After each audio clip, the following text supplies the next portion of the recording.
Brad Williams, XL Prime.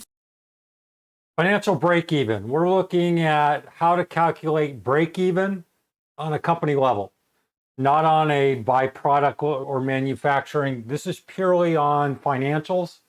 We're looking at an income statement. This is generic, random, with a lot of random numbers. We'll just work backwards. So we start with revenue.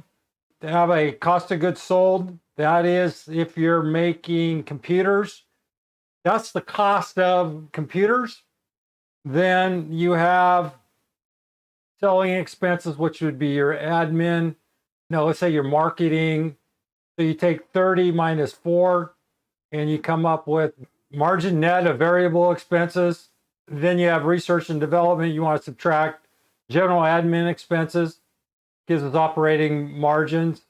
Below that, you have interest expense and other income and expenses. And in this particular example, we have net, 0.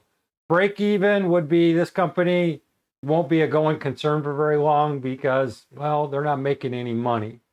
They need to give us a good reason why they're not making money. If they're losing money and it's justified, that's good, but 0 is not good.